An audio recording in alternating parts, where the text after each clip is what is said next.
I feel a fire in my soul.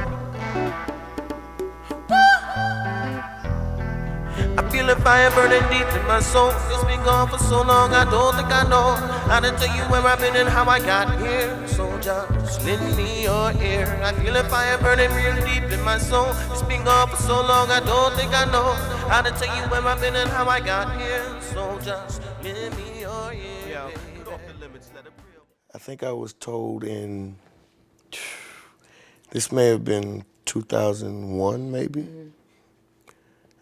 Man, I didn't know. Heard some of my music that I was, beginning to get involved with, and he told me, he said, God's got you in a holding pattern.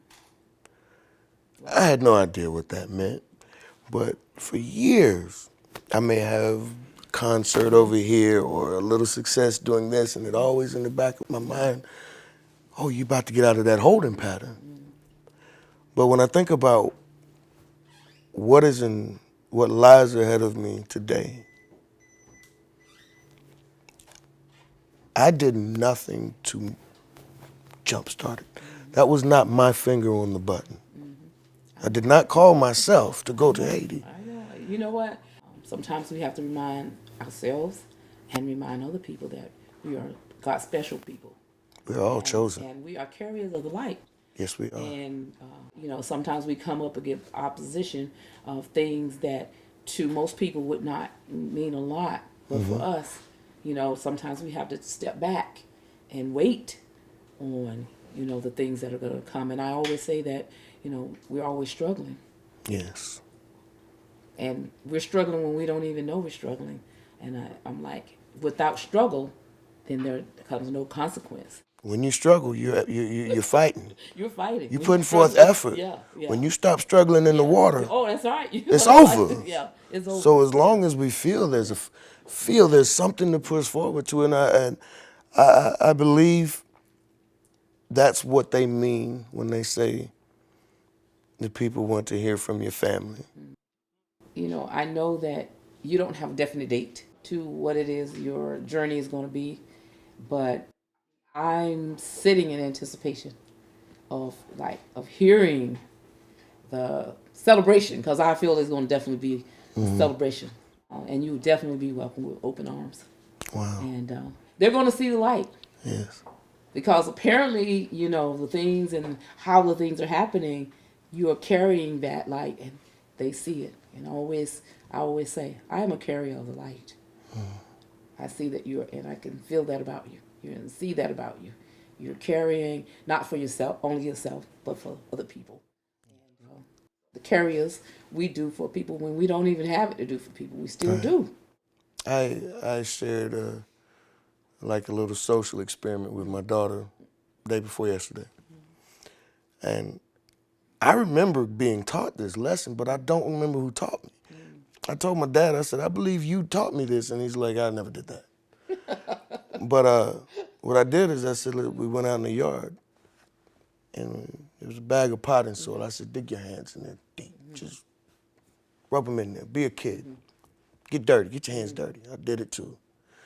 And we went inside to the sink. I said, now wash my hands. So she washed my hands. And she, she was taking pride in it. She was loving it. Washing her daddy's hands is something that, my dad's never asked me to wash his hands. But when she got done washing my hands, I said, now look at yours. Wow.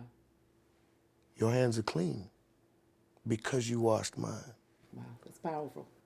I don't know where I got that story from or when it happened, but I don't believe I made that up on my own. It's in there somewhere. It's got to be a staple as far as humanity. It's in there somewhere. Yeah. You will prosper by helping someone else. That's it. I live by that, Pierre. Yeah. I honestly live by that. I've been to places and I'm like, God, I don't have anything.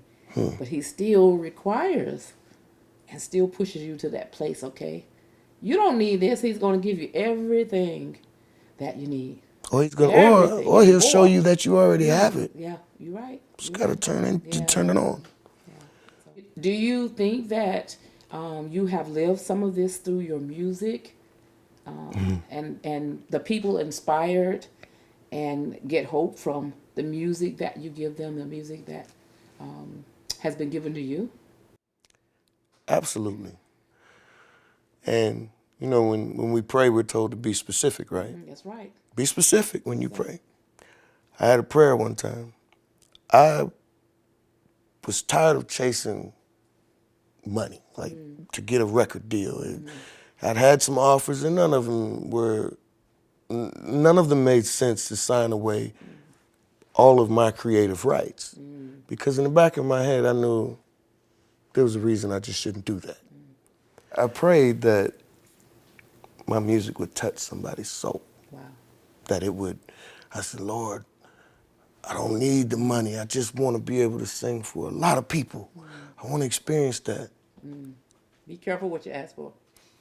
2005, Louisiana, the levee broke. And I wrote a few songs. I remember a very specific story. A man was on the news the day after the hurricane. He lost his wife. He said he couldn't hold on to her. And she said, you tell Jesus, I'm coming. Wow. And I turned that into a song. And I just a simple anecdote, But when I was invited the following year to perform down in the 9th Ward in Louisiana, in front of the levee where it broke, when I got there was nothing living. No crickets, no gnats, no flies. And that's when it starts to set in. And then you smell the decomposition that still never cleaned up. And then the people came. And then they kept coming and kept coming. So you brought hope to a desolate place. And then they raised the bridge because the president was flying over. Wow. So we got stuck down there. Oh, no. And I was singing. A couple thousand people. Wow. Just what I prayed for. But man, it meant so much different. Yeah. It meant something so much. It really changed me musically. Wow. My desire to go make sure the ticket sales are good or make sure the CD. I've never had that desire again. It hasn't stopped me from making music, but I prayed and I saw and I understood. Purpose. Yes, purpose. Yeah, purpose. Purpose.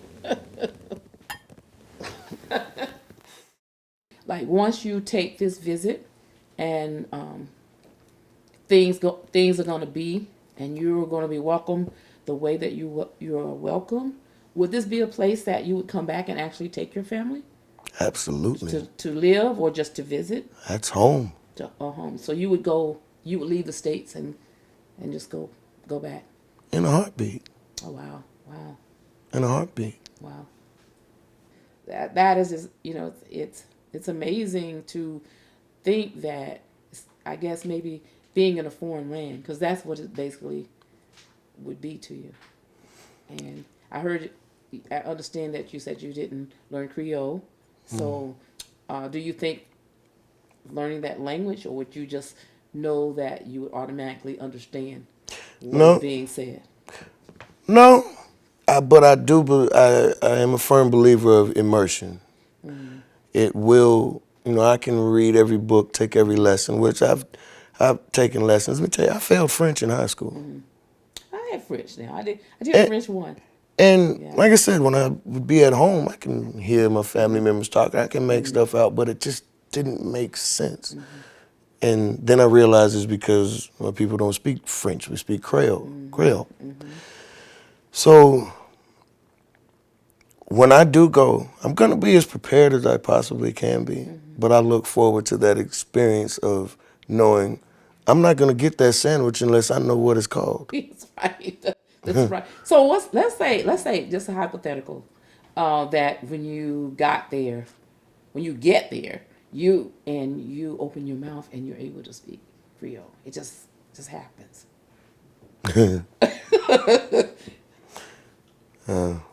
It's possible. It is. Our miracles do happen. So. They do. I don't know what's going to happen when I get there. Yeah, but if that were to happen, What do you think your feelings or your response would be? I mean, I don't know. I don't want to know. I just want to. I want it to happen. say you just wanted to happen. Because if you go in, I Well, I'm cannot not go saying- in with anticipation of knowledge of anything. And I want that. I want it to be just completely everything for me to learn. There's everything for me to learn. I don't want to, you know how you can open a book and if you know some parts of the story, you may skip that chapter or you may Yeah, skip go to that. the back and Go to the and back, read read the the back. right, you know, and then you know what parts you really like. Yeah. I really want the entire experience, and I will be as prepared as I possibly can be. Yeah. But I don't think there's enough But I believe in preparation. miracles, and I think you believe in miracles too. I do. I'm ready to go home to Haiti Wow. You know what? to help the people Wow. in whatever capacity that may reveal itself. As a public servant, you go to do what is needed and what is asked of you to do. Well, I can truly say that I've enjoyed this time, and we just so look forward to um, the greatness that you take home to Haiti, and what it is that you have for the people there. And we look to hear great things about you here in the States as well. Thank you. This is your first time. Yes. Thank you so much. You are so You've been on my mind almost all the time. Baby, you've been on my mind ever since the time we were in the line, contemplating why I don't know you yet. You don't know me. We can't be together throughout eternity. I tell you what, let me take you out on a trip wherever you want, no doubt.